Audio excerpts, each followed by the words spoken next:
Roads and electricity are cut for thousands of Queenslanders tonight, with powerful storms and a surging tide bringing flash flooding. Hammering home the severity, offshore conditions are being compared to a Category 1 cyclone.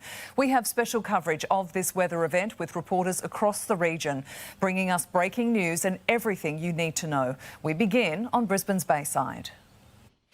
Cleveland, where waterfront homes meet the water. This has happened twice in 30 years.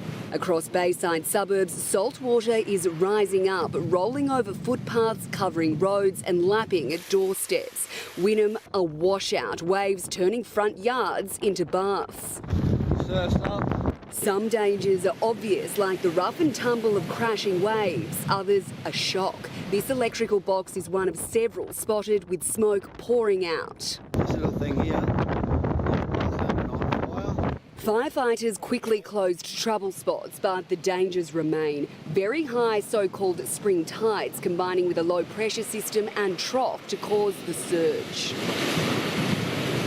Clearly more intense than your average summer storm system. We have compared the impacts in marine areas to a tropical cyclone. The effects of this heavy rainfall exacerbated by strong tides smashing Bayside suburbs, claiming boat after boat along the coastline. Merry Christmas. Someone has a boat in their backyard.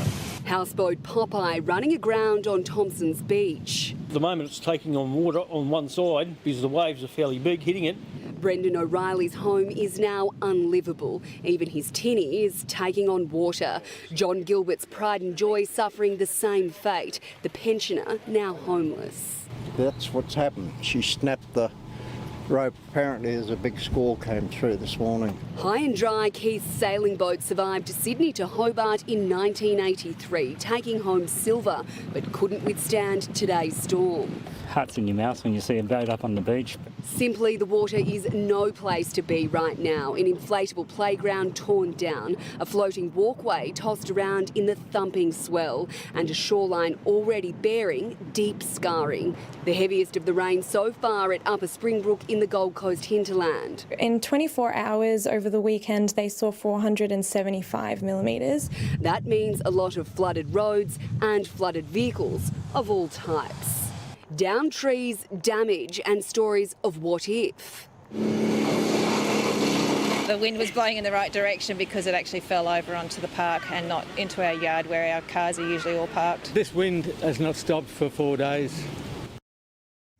The threat of heavy rainfall and winds is starting to ease, with only light showers expected tonight and into tomorrow. But there is a severe weather warning in place for abnormally high tides. In fact, we are expecting to see the highest tide all year tomorrow morning here at Victoria Point. This will inundate this beach, taking the water level right up to these homes as it peaks at 3 metres. Melissa, this will expose our entire coastline to erosion and dangerous surf. Still a very anxious time for so many. Sophie, thank you.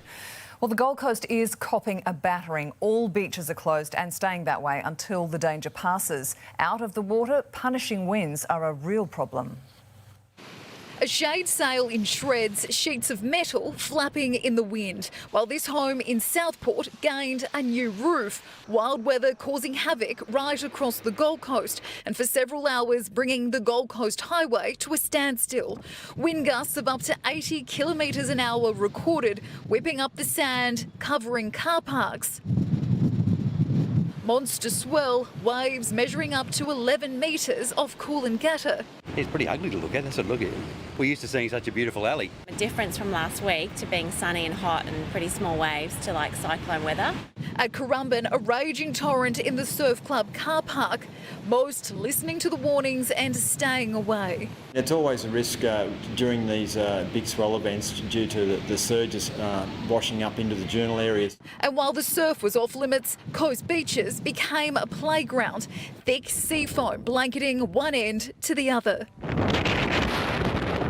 The swell pushing into the Broadwater, claiming a houseboat, dinghies and almost anything with sails. The wild weather eating away at the coastline. Here at Narrow Neck, it's over my head. Heavy rain causing flash flooding at Budds Beach and Bigara Waters. That was so good.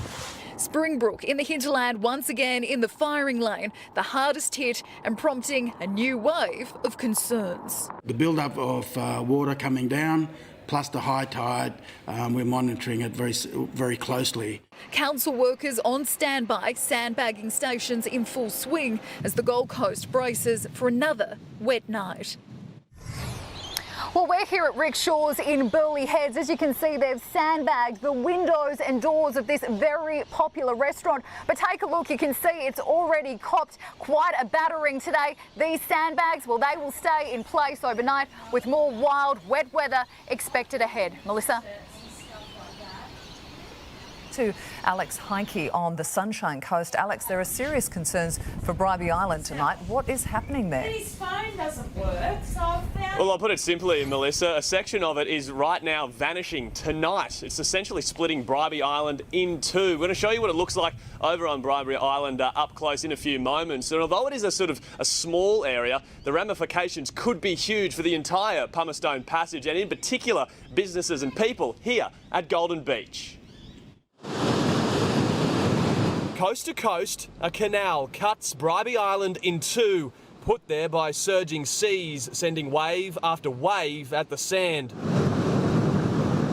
Eventually, the ocean won. It's devastating, really.